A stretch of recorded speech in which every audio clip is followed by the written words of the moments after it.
Yes, art is always political. And today, with my tea and my art degree, I'm going to tell you why. Welcome to Artist Tea, a series on my channel where I drink tea and spill tea on all things art, complete with research cited down in the description. Now you might be thinking, really, Elizabeth, is all art political? What about abstract art, landscape art, doodle art? Well, hold on to your hats because we're going to get there. But first, let's talk about art that is obviously political. So-called political art generally has a narrative or a message that they're trying to convey. When I think of political art, the first image that comes to mind is the Ruby Bridges painting by Norman Rockwell. I also think about public Black Lives Matter murals like this George Floyd mural. There are countless examples like Picasso's Guernica, Frida Kahlo's depictions of love and disability, Rosie the Riveter, the Obama Hope poster, pride flags, and recently,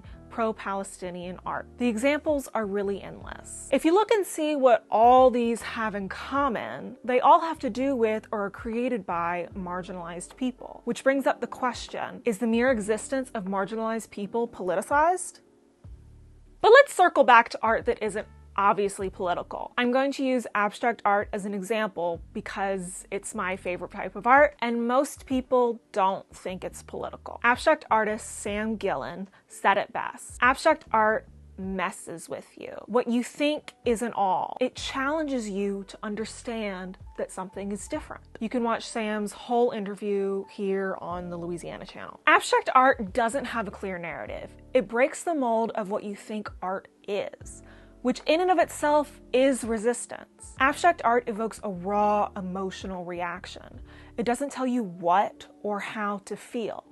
And if you're still not convinced, art is political because it has influence. Hitler and the Nazis would not have burned and seized all genres of art because he wanted to decorate his house. He took art away from the people because of the influential power that art has, politically, socially, culturally, and economically. The Nazis began labeling Cubist, Expressionist, and Impressionist art as degenerate and removed them from their art institutions. This included art by Van Gogh and Matisse. They seized any art they considered valuable, sold many pieces to fund their agenda, and hoarded or burned what they didn't consider valuable. If you want to learn more about this topic, I highly recommend you watch The Monuments Men, which chronicles American soldiers finding and returning art to their rightful owners during the fall of the Nazi regime. Now, back to abstract art. Abstract art began appearing in the late 1800s and early 1900s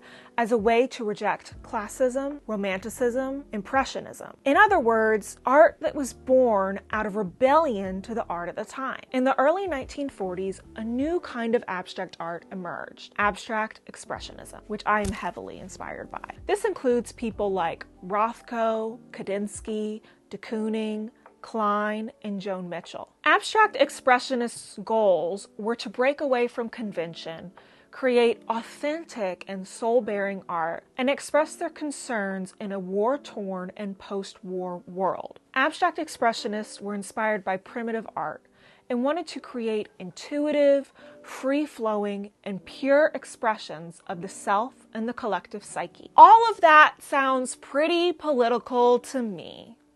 Now you might be thinking, okay, Elizabeth, I see your point, but how does this apply to me? How are the doodles in my sketchbook political? The art that I make that no one sees, or the art that I make that doesn't sell. Human beings have an innate need to express themselves, whether that's through art, music, dance, film, cooking.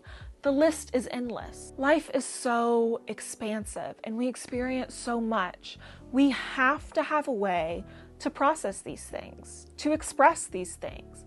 That's why we create. We create to deal with all of the wonderful, beautiful, horrible, and hard things that happen simply because we're alive. Art fuels us, connects us, inspires us, and leaves imprints on us as a society and as individuals. You can check out this TED Talk if you're looking for more creative inspiration. Creativity is a part of being human, but what happens when you live in a society that only values you for the profits that you can make and not for your joy and creativity? Capitalism squashes personal expression through its incessant need to make more and more money. So when you take the time to make art for yourself, even for just a minute or an hour, you are engaging in protest. In a society that puts profit over people, creating for yourself is a radical act of resistance. Your art doesn't have to make money, be hanging in the Louvre, or be praised by a critic to be valuable to you. If creating that art felt good, if it helped you process or connect with others, then it is valuable. So, make imperfect art, dance like nobody is watching, and fling paint at a canvas. The very act of creating for yourself is political. If you like this video, you can like and subscribe below. And you can also check out my website, CunniffCreations.com, for this mug and more. Thank you so much for watching. Bye!